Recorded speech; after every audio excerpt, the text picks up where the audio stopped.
طالبان خو رالل هغه سړی کبان راولي په دې کې مزیدار کب کونډه کې راغی چې کونډه کې مزیدار کب راغی ناشنا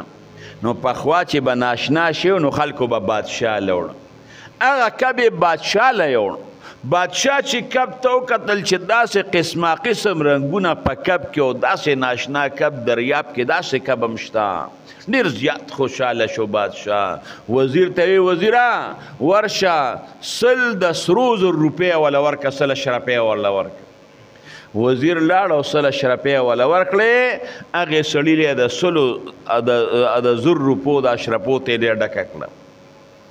سړی را روان شو ګوتی په شاک ته ډېر زیات خوشحاله دی چې دا خو زما د بچو څه کوي چې د نوسو د کړوسو دپاره هم کافي ده چې دی را روان شو وزیر بادشاه ته وایي چې دا دې څه چل وکړه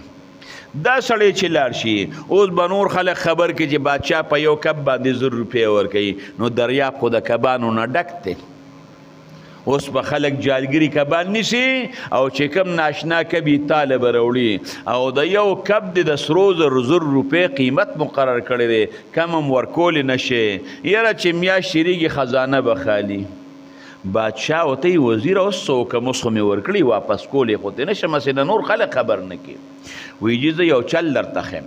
دا سړی راوغواړه او ورته ووایه چې یاره دا کب زما ډېر خوښ شو د نسل زیاتوم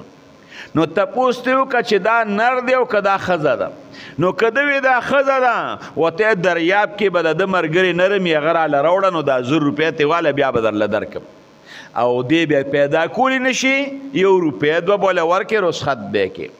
او که فرض که مثلا دا نري ورته ښځه به راله راوړې نه به شي پیدا کولی 1 روپۍ 2 به ورکړې بادشاه ورپسې سوال جواب ولېږه سړی را واپس کړ هلکه وایي دا کب خو زما ډېر خوښ شو د دې نه نسل زیاتوم تالاب وله جوړوم خو تا نه دا تپوس کوم چې دا نر دی او که ښځه هغه خو لږ ساعت د طالبانو سره ناسته کړې وه د اهلالعلمو د ناستې برکت ته ګوره بادشاه ورته لکه نر دی که ښځه او ورته جي خنثی ده خنثی ده بادشاه چې د هغه حاضر جوابی ته وکتل وزیر ته وایي 100 اشرفۍ د سرو زرو وله نور هم ورکړه 100 نور هم یوړې نو علماو سره چې لږ ساعت لم ناسته پاسته کې رب العالمین به درله مال او دولت درکوي مال او دولت به د الله پاک زیاتی